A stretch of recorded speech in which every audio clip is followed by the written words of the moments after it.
தமிழ் தாய்வாழ்த்து பாடுவது தொடர்பான தனி தீர்மானத்தை சட்டப்பேரவையில் முதலமைச்சர் விஜய் இன்று கொண்டு வருகிறார். மனோன்மணியம் நாடக நூலில் இடம்பெற்றுள்ள நீராறும் கடலுடுத்த என தொடங்கும் தமிழ் தாய்வாழ்த்து பாடல் பல ஆண்டுகளாக அரசு நிகழ்ச்சிகளில் முதலில் பாடப்பட்டு வருகிறது. மாநில பாடல் பாடுவது தொடர்பாக மத்திய அரசு உத்தரவு பிறப்பித்த நிலையில் தமிழ் தாய்வாழ்த்து தொடர்பாக சட்டப்பேரவையில் தனி தீர்மானம் கொண்டுவரப்பட உள்ளது. அந்த தனி தீர்மானத்தில் தமிழ் தாய்வாழ்த்து தமிழ் மொழிக்கும் தமிழர் பண்பாட்டிற்கும் செலுத்தப்படும் மரியாதையின் வெளிப்பாடாகும் என்று பேரவை வலியுறுத்த உள்ளது என குறிப்பிடப்பட்டுள்ளது. தமிழ்நாட்டில் 1970களிலிருந்து அனைத்து அரசு நிகழ்ச்சிகளிலும் கல்வி நிலையங்களிலும் தமிழ் தாய்வாழ்த்து பாடல் முதலில் பாடப்படுவது மரபுத்தன்மையாகவும் அரசாணைகளின் வாயிலாகவும் பின்பற்றப்பட்டு வருவதாகவும் தீர்மானத்தில் தெரிவிக்கப்பட்டுள்ளது. இந்திய அரசியலமைப்பு வழங்கியுள்ள மொழி மற்றும் பண்பாட்டு உரிமைகளின் அடிப்படையில் தமிழ்நாட்டின் பண்பாடு அடையாளத்தை நிலைநிறுத்தும் வகையில் மாநிலத்தில் அமைந்திருக்கும் அனைத்து கல்வி நிறுவனங்கள், பல்கலைக்கழகங்கள், அலுவலகங்கள், பொதுத்துறை நிறுவனங்கள் உள்ளிட்ட பொது அமைப்புகளின் நிகழ்ச்சிகளிலும் நிகழ்ச்சி தொடங்குவதற்கு முன்பும் தமிழ் தாய்வாழ்த்து கட்டாயம் முதலில் பாடப்பட வேண்டும் என்று தீர்மானம் கொண்டுவரப்படுவதாகவும் தெரிவிக்கப்பட்டுள்ளது. அதிமுக எந்த நிலைக்கு தாழ்ந்தாலும் தான் சொல்வதை மட்டும் ஏற்றுக்கொள்ள வேண்டும் என்ற மனப்பான்மையில் எடப்பாடி பழனிசாமி இருப்பதாக முன்னாள் அமைச்சர்கள் SP வேலுமணி, நத்தம் விஸ்வநாதன் ஆகியோர் குற்றம் சாட்டியுள்ளனர். அதிமுக பொதுச் செயலாளர் எடப்பாடி பழனிசாமிக்கு இருவரும் கூட்டாக எழுதியுள்ள கடிதத்தில் திமுகவுடன் சேர்ந்து ஆட்சி அமைக்க EPS எடுத்த தவறான முடிவு காரணமாகவே 25 அதிமுக MLAக்கள் திமுகவுக்கு எதிரான நிலைப்பாட்டை எடுக்கும் வகையில் தாவேகவுக்கு ஆதரவு அளித்ததாக தெரிவித்துள்ளனர். 2021 சட்டமன்ற தேர்தலில் தினகரனுடன் கூட்டணி வைக்குமாறு மத்திய உள்துறை அமைச்சர் அமித்ஷா நேரில் சந்தித்து வலியுறுத்தியும் அதை உதாசீனப்படுத்தியதால் 42 தொகுதிகளில் வெற்றி வாய்ப்பை இழந்ததாகவும் கூறியுள்ளனர். 2024 மக்களவைத் தேர்தலில் பாஜக தேசிய தலைமை பலமுறை கூட்டணி வைக்க முயன்ற போதும் தன்னிச்சையாக முன்யோசனை இல்லாமல் செயல்பட்டதால் திமுக காங்கிரஸ் கூட்டணி 40 தொகுதிகளிலும் வெற்றி பெற வலிய வாய்ப்பை வழங்கியதாகவும் தெரிவித்துள்ளனர். 2026 சட்டமன்ற தேர்தலில் அதிமுகவை நாடி வந்த தேமுதிக, புதிய தமிழகம் கட்சிகளை இணைத்துக் கொள்ளாமல் தன்னிச்சையாக வெளியேற்றிவிட்டதாகவும், குறிப்பாக தமிழக வெற்றிக் கழகத்துடன் கூட்டணி அமைக்கும் வாய்ப்புகளை பயன்படுத்திக் கொள்ளவில்லை என்றும் சாடியுள்ளனர். VK சசிகலா, TTV தினகரன் மற்றும் மாற்றுக் கட்சியில் இணைந்தவர்களிடம் பேசி கட்சியில் சேர்க்க வேண்டும் என்றும், கடந்த மே 13ஆம் தேதிக்கு பிறகு கட்சியின் பல்வேறு நிலைகளில் பொறுப்புகளில் இருந்து விடுவிக்கப்பட்டவர்களுக்கு அவர்கள் வகித்து வந்த பதவிகளை வழங்க வேண்டும் என்றும் வலியுறுத்தியுள்ளனர். நாங்க தலைமைக்கோ எங்களுக்கு இருந்தா பிரச்சனை, பொதுச்சேருக்கு எங்களுக்கு இருந்தா பிரச்சனை, அது ஆரோக்கியமான பிரச்சனை. அவரு தான் நாங்க இதுவரை பொதுச்சேரா சொல்லி பேர் சொல்லிட்டு இருக்கிறோம். அதெல்லாம் மாற்று கருத்து இல்ல. கோவை தொண்டாமுத்தூரில் நடைபெற்ற அதிமுக செயல் வீரர்கள் கூட்டத்தில் அக்கட்சியின் முன்னாள் அமைச்சர் SP வேலுமணி தெரிவித்த கருத்துக்களே இவை. பொறுப்புகள், பதவிகள் வழங்குவதில்தான் அதிமுகவில் பிரச்சனைகள் எழுவதாக கூறிய SP வேலுமணி, திமுகவை எதிர்ப்பதற்காகவே நம்பிக்கை வாக்கெடுப்பில் தாவேக அரசுக்கு ஆதரவாக வாக்களித்ததாக குறிப்பிட்டார். மேலும் திமுகவுடன் சேரலாம் என்றவர்கள் மீது என்ன நடவடிக்கை எடுக்கப்பட்டுள்ளது என்றும் அவர் கேள்வி எழுப்பினார். நாங்க திமுக எதிர்ப்பில் இப்ப ஸ்ட்ராங்கா இருக்கிறோம். திமுக எதிர்ப்பில் தாவேக அந்த அடிப்படையில் பண்ணோம். சரி, எங்களை நடவடிக்கை திமுக கூட போலான்னு சொன்ன யார் நடவடிக்கை இருக்கிறது? ஆகவே நாங்க நியாயமா இருக்கிறோம், அதுக்கெல்லாம் போடல. பொள்ளாச்சி ஜெயராமன் சில தவறுகளை செய்ததாகவும் அவர் சாடினார். பொள்ளாச்சியில இன்னைக்கு பொள்ளாச்சி ஜெயராமன் நான் வெளிப்படையாக சொல்றேன், அவரு சில தப்பான வேலைகள் பண்றாரு. எடப்பாடியார் அன்னைக்கு பாத்தீங்கன்னா நம்ம கூட இருக்கும்போது, எடப்பாடி கூட நம்ம ஸ்ட்ராங்கா இருக்கும்போது அப்ப OPS பிரிந்தார். இவர் அப்ப OPS கிட்ட போகும்போது அகிரி சுமதி இவர் போய் கூட்டு வந்தார். இவர் பெரிய விசுவாசமா இருந்தாரா? எனக்கு தெரியாத நடந்ததெல்லாம். பொள்ளாச்சி ஜெயராமனிடம் வயது முதிர்ச்சி இல்லை என்றும் SP வேலுமணி விமர்சித்தார். மாவட்ட செயலாளர்கள் அந்த மாவட்டத்தின் குறுநில மன்னர்களாக இருந்ததால் தான் அதிமுக தோல்வியடைந்ததாக கட்சியின் கொறடா அக்ரி கிருஷ்ணமூர்த்தி குற்றம் சாட்டியுள்ளார். அதிமுக எந்த நிலைக்கு தாழ்ந்தாலும் தான் சொல்வதை மட்டும் ஏற்றுக்கொள்ள வேண்டும் என்ற மனப்பான்மையில் எடப்பாடி பழனிசாமி இருப்பதாக முன்னாள் அமைச்சர்கள் SP வேலுமணி, நத்தம் விஸ்வநாதன் ஆகியோர் குற்றம் சாட்டி எடப்பாடி பழனிசாமிக்கு கடிதம் எழுதியிருந்தனர். இதற்கு விளக்கமளிக்கும் வகையில் திருவண்ணாமலையில் செய்தியாளர்களை சந்தித்தார் அதிமுக கொறடா அக்னி கிருஷ்ணமூர்த்தி. இதிலே எங்கு தவறு நடந்தது என்பது உங்களுக்கு நன்றாக தெரியும். அந்தந்த மாவட்டத்தில் இருந்த மாவட்ட செயலாளர்கள், அமைச்சர்களாக இருந்தவர்கள் அந்தந்த மாவட்டங்களிலே குறுநில மன்னர்களாக செயல்பட்ட காரணத்தினால்தான். மேலும் SP வேலுமணி பரிந்துரைத்தவர்களையே பொதுச் செயலாளர் எடப்பாடி பழனிசாமி வேட்பாளர்களாக நிறுத்தியதாகவும் கூறினார். கோவை மாவட்டம், திருப்பூர் மாவட்டம், நீலகிரி மாவட்டத்திலே இருக்கின்ற 3 மாவட்டங்களிலே உள்ளடங்கியிருக்கின்ற 21 சட்டமன்ற தொகுதிகளுக்கு வேட்பாளர்களை பரிந்துரை செய்தது திரு அண்ணன் SP வேலுமணி அவர்கள். தங்கள் மீதான குற்றங்களை மறைக்கவே எடப்பாடி பழனிசாமி மீது இருவரும் குற்றம் சாட்டுவதாக அக்ரி கிருஷ்ணமூர்த்தி தெரிவித்தார்.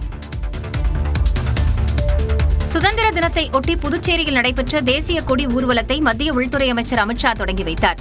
சுதந்திர தினத்தை ஒட்டி அனைத்து வீடுகளிலும் தேசிய கொடி ஏற்ற வேண்டும் என பாஜக வலியுறுத்தி வருகிறது. இதையொட்டி புதுச்சேரியில் நடைபெற்ற தேசிய கொடி ஊர்வலத்தை அமித்ஷா தொடங்கி வைத்தார். அப்போது அமைச்சர் நமச்சிவாயம் காவி கொடியை கொடுத்த நிலையில் அமித்ஷா தேசிய கொடியை கேட்டு ஊர்வலத்தை தொடங்கி வைத்தார்.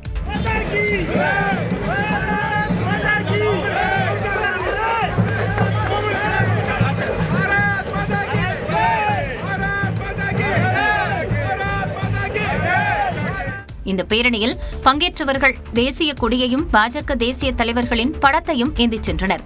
பின்னர் தனியார் ஹோட்டலில் நடைபெற்ற பாஜக செயற்குழு கூட்டத்தில் அமித்ஷா பங்கேற்றார். அப்போது ஹோட்டலுக்கு வந்த ஒரு காரின் டயரில் இருந்து புகை வந்ததால் பரபரப்பு ஏற்பட்டது. இதையடுத்து அங்கிருந்த காவலர்கள் அந்த காரை அங்கிருந்து பத்திரமாக அப்புறப்படுத்தினர். இதனைத் தொடர்ந்து ஹெலிகாப்டர் மூலம் சென்னைக்கு சென்ற அமித்ஷா அங்கிருந்து விமானம் மூலம் டெல்லி புறப்பட்டார்.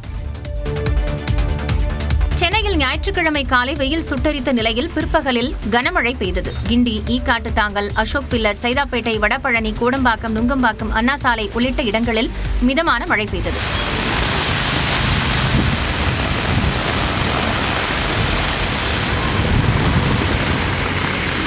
புறநகர் பகுதிகளான குன்றத்தூர், பூந்தமல்லி, நசரத்பேட்டை, செம்பரம்பாக்கம், திருவேற்காடு, குமணன்சாவடி, கரையாஞ்சாவடி, போரூர், வளசரவாக்கம், வானகரம், ஆலப்பாக்கம், நெற்குன்றம், மதுரவாயல், ராமாபுரம், காரப்பாக்கம், கோவூர், மாங்காடு ஆகிய பகுதிகளிலும் கனமழை பெய்தது.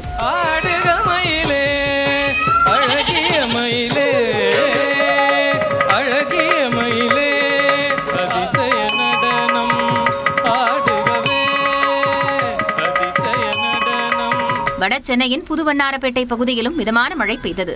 சென்னை விமான நிலைய பகுதிகளில் கொட்டி தீர்த்த கனமழை காரணமாக விமான சேவைகள் பாதிக்கப்பட்டன. புதுச்சேரியிலிருந்து மத்திய அமைச்சர் அமித்ஷா பயணித்த ஹெலிகாப்டர் விமான நிலையத்திற்கு பதில் தாம்பரத்தில் தரையிறங்கியது.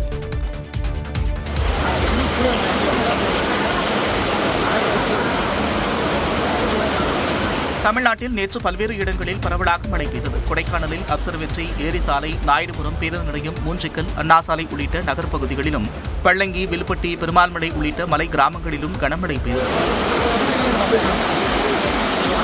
புதுக்கோட்டையில் மாவட்ட ஆட்சியர் அலுவலகம், புதிய பேருந்து நிலையம், பேராங்குளம், காமராஜபுரம், போஸ்நகர், காந்திநகர், பிருந்தாவனம், மச்சுவாடி உள்ளிட்ட பகுதிகளில் அரை மணி நேரத்திற்கும் மேலாக மழை பெய்தது. பெரம்பலூரிலும் சுற்றியுள்ள கிராமப் பகுதிகளான அருமடல், கவுல்பாளையம், எறையூர் உள்ளிட்ட பகுதிகளில் பரவலாக மழை பெய்தது. தேனி மாவட்டம் பெரியகுளம் நகர் மற்றும் அதன் சுற்றுவட்டார பகுதிகளான கீழவடகரை, பெருமாள்புரம், அழகர்சாமிபுரம், கள்ளிப்பட்டி, தாமரைக்குளம் உள்ளிட்ட பல்வேறு பகுதிகளில் அரை மணி நேரத்திற்கும் மேலாக பெய்த மழையால் வெப்பம் தணிந்து குளிர்ச்சியான சூழல் நிலவியது. காரைக்காலில் நகரப் பகுதிகள் மட்டுமல்லாமல் திருநள்ளாறு, சேத்தூர், நெடுங்காடு, திருப்பட்டினம் உள்ளிட்ட பல்வேறு பகுதிகளில் கனமழை பெய்தது.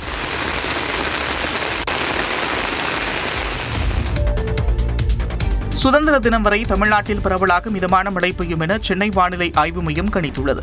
வடகடலோர தமிழக பகுதிகளில் ஒரு வளிமண்டல சுழற்சி நிலவுவதாக கூறியுள்ள வானிலை மையம், தமிழ்நாட்டில் இன்று இடி மின்னலுடன் 50 கிலோமீட்டர் வேகத்தில் காற்றுடன் மிதமான மழை பெய்ய வாய்ப்புள்ளதாக தெரிவித்துள்ளது. ஆகஸ்ட் 12 மற்றும் 13 ஆகிய தேதிகளில் மேற்கு தொடர்ச்சி மலை மாவட்டங்கள், வடகடலோர மாவட்டங்களில் மிதமான மழை பெய்யும் என்றும் தெரிவித்துள்ளது. அதே நேரத்தில் ஆகஸ்ட் 13ஆம் தேதி வரை வட உள் தமிழகத்தில் அதிகபட்ச வெப்பநிலை 3 டிகிரி செல்சியஸ் வரை உயரும் என்றும் கணித்துள்ளது. சென்னையை பொறுத்தவரையில் இன்று மாலை அல்லது இரவு நேரங்களில் இடி மின்னலுடன் மிதமான மழை பெய்யும் என்றும் தெரிவித்துள்ளது.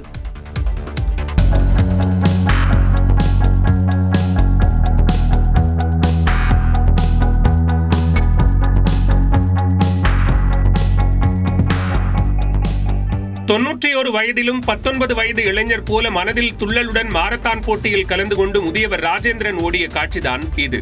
சிவகாசியில் பட்டாசு விபத்துக்களை தடுப்பது குறித்து விழிப்புணர்வுக்காக நடைபெற்ற மாரத்தான் போட்டியில் 21 கிலோமீட்டர் பிரிவில் கலந்து கொண்டு முழு தூரத்தையும் கடந்த இவரை பார்த்து அனைவரும் வியந்தனர். இப்போட்டியில் கலந்து கொண்டது குறித்து சிலாகித்து பேசினார் ராஜேந்திரன். இதில் பையன்களுக்கும் பெண்களுக்கும் 5 கிலோமீட்டர் 10 கிலோமீட்டர் வச்சுருக்காங்க. ஆண்களுக்கு 21, 42 கிலோமீட்டர் வச்சுருக்காங்க. அதில் நான் 21 கிலோமீட்டரில் கலந்துக்கிட்டேன். இந்த மாரத்தான் ஒவ்வொரு மாரத்தானும் ஒவ்வொரு விழிப்புணர்வு.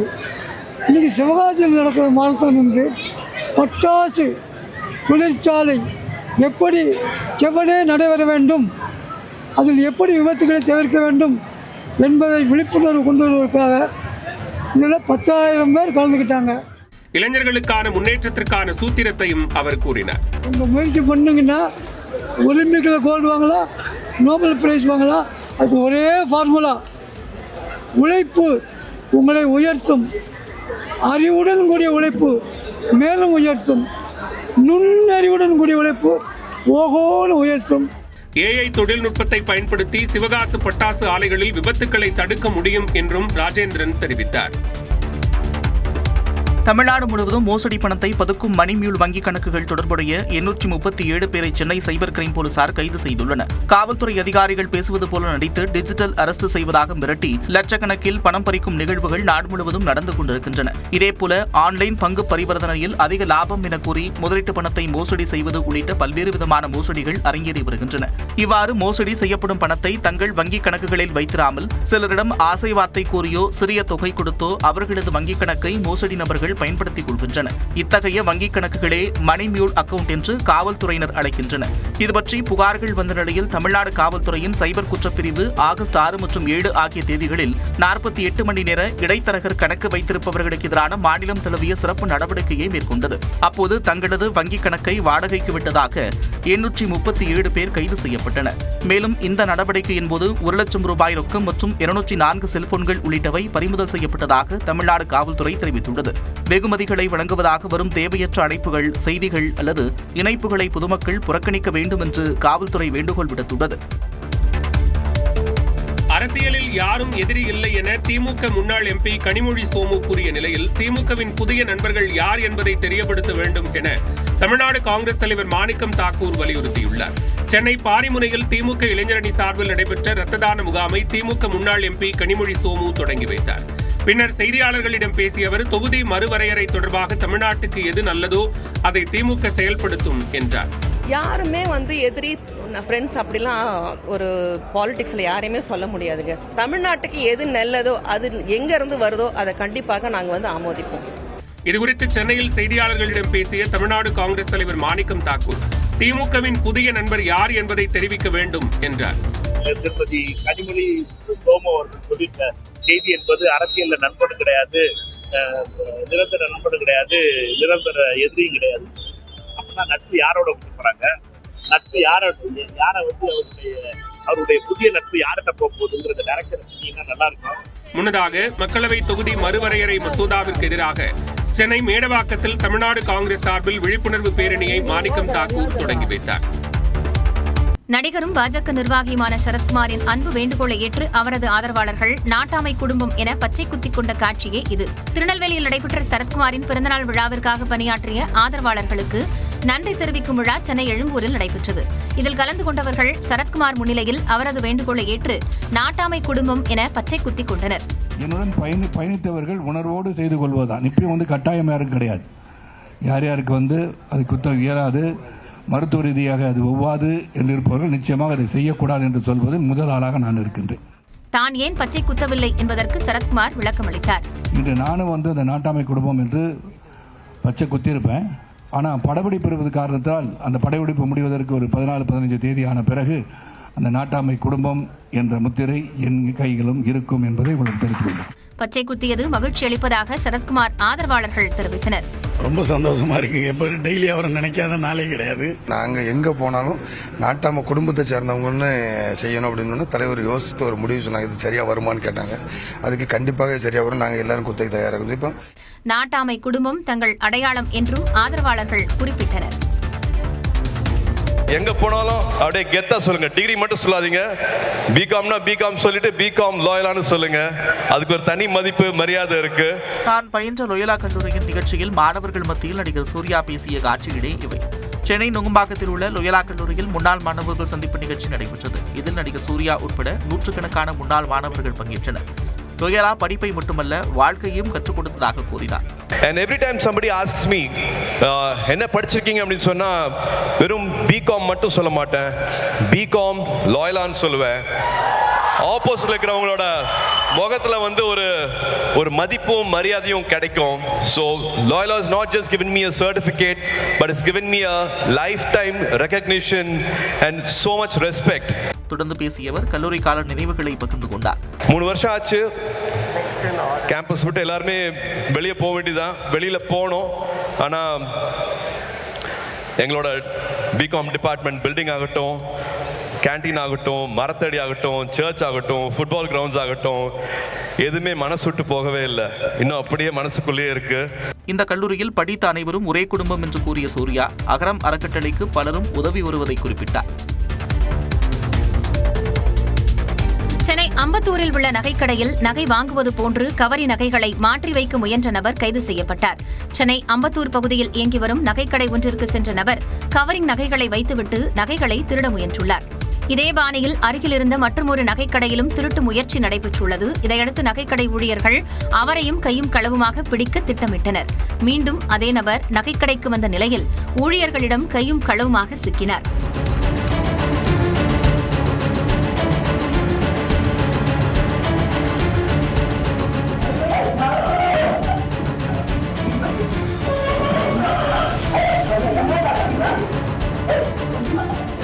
விசாரணையில் அவர் அம்பத்தூர் அருகே கே ரோடு சந்திரசேகரபுரம் பகுதியைச் சேர்ந்த செல்வம் ஜோசப் என்பது தெரியவந்தது.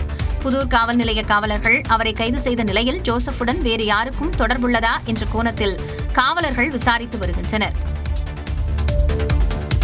கள்ளக்குறிச்சி அருகே நெடுஞ்சாலையில் சென்ற கொரியர் வாகனத்தின் ஹைடெக் எலக்ட்ரிக்கல் பூட்டை இருமுறை உடைத்து 25 லட்சம் ரூபாய் மதிப்பிலான லேப்டாப் மற்றும் செல்போன்கள் திருடப்பட்ட சம்பவம் அதிர்ச்சியை ஏற்படுத்தியுள்ளது. சென்னையிலிருந்து தனியார் கொரியர் நிறுவனம் மூலமாக செல்போன்கள், மடிக்கணினிகள், டிவிக்கள் உள்ளிட்ட எலக்ட்ரானிக்ஸ் பொருட்கள் கேரள மாநிலம் கொச்சினை நோக்கி சென்றது. இந்த லாரியை திண்டுக்கல்லைச் சேர்ந்த தங்கராசு என்பவர் ஓட்டிச் சென்ற நிலையில் நள்ளிரவில் மாடூர் சுங்கச்சாவடியை கடந்தபோது வாகனத்தில் பொருத்தப்பட்டிருந்த ஹைடெக் எலக்ட்ரிக்கல் பூட்டு உடைக்கப்பட்டதாக சென்சார் மூலமாக கொரியர் நிறுவன அலுவலகத்திற்கு செய்தி சென்றுள்ளது. இதுகுறித்து லாரி ஓட்டுநரிடம் தொடர்பு கொண்டு கேட்டபோது வாகனம் தேசிய நெடுஞ்சாலையில் சென்று கொண்டிருப்பதாக அவர் தெரிவித்துள்ளார். இதனையடுத்து வாகனத்தின் பூட்டு உடைக்கப்பட்டுள்ளதா என்பதை உறுதி செய்யுமாறு கொரியர் நிறுவனம் கூறியதை அடுத்து ஓட்டுநர் சாலை ஓரமாக லாரியை நிறுத்திவிட்டு பார்த்தபோது வாகனத்தின் பூட்டு உடைக்கப்பட்டு பொருட்கள் சிதறி கிடந்துள்ளன. இதனால் அதிர்ச்சியடைந்த ஓட்டுநர் தன்னிடமிருந்த மற்றொரு பூட்டை எடுத்து கண்டெய்னரை பூட்டிவிட்டு கள்ளக்குறிச்சி மாவட்ட எஸ்பி அலுவலகத்திற்கு புகார் அளிக்க சென்றுள்ளார். உள்ளே சென்று புகார் அளித்துவிட்டு வருவதற்குள் மீண்டும் லாரியின் பூட்டை உடைத்த மர்ம நபர்கள் உள்ளே இருந்த 10 லேப்டாப்கள் மற்றும் 10 செல்போன் உள்ளிட்ட பொருட்களை திருடிச் சென்றுள்ளனர். இந்த சம்பவம் தொடர்பாக லாரி ஓட்டுநர் அளித்த புகாரின் பேரில் காவலர்கள் வழக்கு பதிவு செய்து விசாரணை நடத்தி வருகின்றனர். जो खेलेगा वो खिलेगा. Always cheer for Bharat. Bharat माता की भारत माता की भारत माता की. காமன்வெல்த் விளையாட்டுப் போட்டிகளில் பதக்கம் வென்ற இந்திய வீரர் வீராங்கனைகளை சந்தித்த பிறகு பிரதமர் நரேந்திர மோடி வெளியிட்ட காணொலிதான் இது. ஸ்காட்லாந்து நாட்டின் கிளாஸ்கோ நகரில் நடைபெற்ற காமன்வெல்த் விளையாட்டுத் தொடரில் 13 தங்கம், 17 வெள்ளி, 9 வெண்கல பதக்கங்களை வென்ற இந்தியா 4வது இடத்தை பிடித்தது. இந்நிலையில் டெல்லியில் உள்ள தனது இல்லத்தில் காமன்வெல்த் போட்டிகளில் பதக்கம் வென்ற வீரர் வீராங்கனைகளை பிரதமர் நரேந்திர மோடி சந்தித்து பேசினார். அப்போது போட்டியின் போது ஏற்பட்ட அனுபவங்கள் குறித்து அவர்களிடம் கேட்டறிந்தார். தொடர்ந்து பிரதமர் நரேந்திர மோடியிடம் பதக்கங்களை காண்பித்து வீரர்கள் மகிழ்ச்சியை வெளிப்படுத்தினர். மேலும் காமன்வெல்த் தொப்பி மற்றும் ஜெர்சியை பிரதமருக்கு வழங்கினர். இந்த சந்திப்பு தொடர்பான வீடியோவை சமூக வலைதளத்தில் வெளியிட்டுள்ள பிரதமர் நரேந்திர மோடி வீரர்கள் ஒவ்வொருவரும் தங்களது சிறப்பான செயல்பாடுகள் மூலம் நாட்டிற்கு பெருமை சேர்த்திருப்பதாக குறிப்பிட்டுள்ளார். वो खिलेगा. Always cheer for Bharat. இவர்களின் வெற்றி இளைஞர்களுக்கு ஊக்கமளிக்கும் என்றும் பிரதமர் நரேந்திர மோடி தெரிவித்துள்ளார்.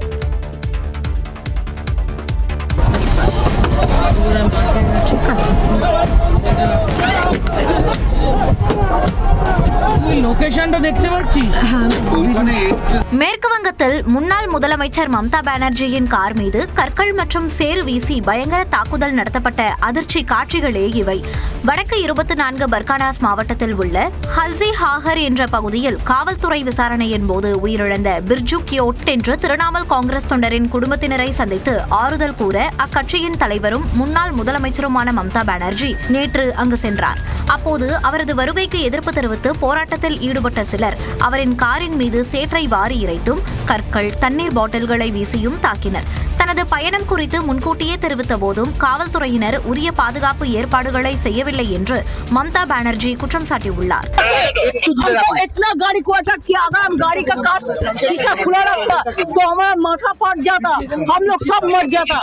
இதற்கிடையே 2021ஆம் ஆண்டு சட்டமன்ற தேர்தலில் நந்திகிராம் தொகுதியில் அப்போதைய முதலமைச்சர் மம்தா பானர்ஜியை தோற்கடித்த பின் வெற்றி சான்றிதழ் பெற சென்ற பாஜக வேட்பாளரும் தற்போதைய முதலமைச்சருமான சுவேந்து அதிகாரி மீது திரிணாமுல் காங்கிரசார் தாக்குதல் நடத்திய வீடியோ காட்சியை அவரது ஆதரவாளர்கள் பரப்பி வருகின்றனர்.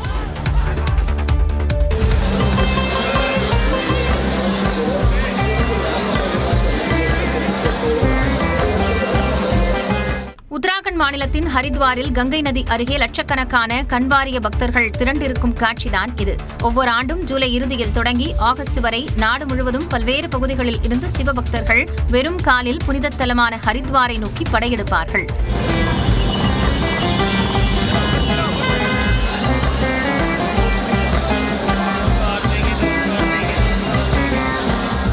இவ்வாறு ஹரித்வாரை அடையும் பக்தர்கள் ஒரு நீண்ட தடியின் இரு முனைகளிலும் சிறிய செம்புகளை கட்டி அதில் கங்கை நீரை எடுத்துக்கொண்டு மீண்டும் தங்கள் ஊருக்கு கால்நடையாக திரும்பி அங்குள்ள சிவாலய குளங்களில் புனித கங்கை நீரை ஊற்றுவர்.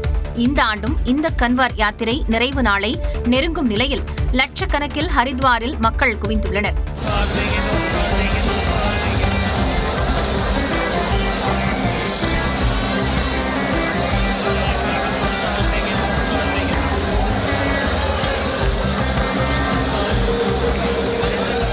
பல லட்சம் பேர் திரண்டிருப்பதால் ஹரித்வார் நகர காவலர்கள் தீவிர கண்காணிப்பில் ஈடுபட்டு வருகின்றனர். ஜார்க்கண்டில் அரசு பணி தேர்வு முறைகேட்டை கண்டித்து தேர்வர்கள் ஒரு வாரத்திற்கும் மேலாக உண்ணாவிரத போராட்டம் நடத்தி வரும் நிலையில் மாநில அரசு பணியாளர் தேர்வாணைய உறுப்பினர்கள் 3 பேர் பதவி விலகியுள்ளனர். ஜார்க்கண்ட் அரசு பணிகள் தேர்வாணையம் நடத்திய தேர்வின் வினாத்தாள் கசினதை அடுத்து இந்த முறைகேடு தொடர்பாக சிபிஐ விசாரணைக்கு உத்தரவிட வலியுறுத்தியும் முறைகேட்டில் ஈடுபட்டவர்கள் மீது கடும் நடவடிக்கை எடுக்க வலியுறுத்தியும் மாணவர்கள் தலைநகர் ராஞ்சியில் தொடர் போராட்டத்தில் ஈடுபட்டு வருகின்றனர். இந்த போராட்டத்தை மேலும் வலுப்படுத்தும் நோக்கில் 2 மாணவிகள் உட்பட 5 மாணவர்கள் கடந்த செவ்வாய்க்கிழமை முதல் உண்ணாவிரதம் மேற்கொண்டுள்ளனர். இந்நிலையில் போராட்டக் குழுவைச் சேர்ந்த 8 மாணவர்கள் ஜார்க்கண்ட் மாநில அமைச்சர்களான தீபிகா பாண்டி சிங், சுத்வியா குமார், சம்ராலிந்தா மற்றும் சஞ்சய் யாதவ் ஆகியோரோடு பேச்சுவார்த்தை நடத்தினர். இதனைத் தொடர்ந்து ஜார்க்கண்ட் அரசு பணியாளர் தேர்வாணைய உறுப்பினர்களான அஜிதா பட்டாச்சாரியா, ஜமீல் அகமது மற்றும் அனிதா ஹன்ஸ்தா ஆகியோர் பதவி விலகியுள்ளனர். ஆனால் வினாத்தாள் கசிவு விவகாரம் தொடர்பாக சிபிஐ விசாரணைக்கு உத்தரவிட வேண்டும் என்று கூறி மாணவர்கள் தொடர் போராட்டத்தில் ஈடுபட்டுள்ளனர்.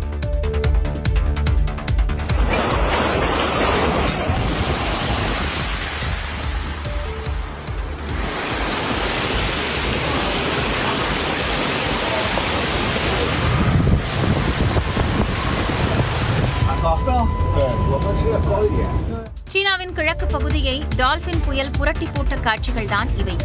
அதோ இதோ என அச்சுறுத்திக் கொண்டிருந்த டால்பின் புயல் சீனாவின் கிழக்கு பகுதியான ஜீஜியாங் மாகாணத்தின் சான்மன் பகுதியிலிருந்து பிஜியான் மாகாணத்தில் உள்ள பியூஜிங் வரை தாக்கத்தை ஏற்படுத்தியது. இந்த புயலால் சீனாவின் வர்த்தக தலைநகரான ஷாங்காய் பெரிதும் பாதிக்கப்பட்டது.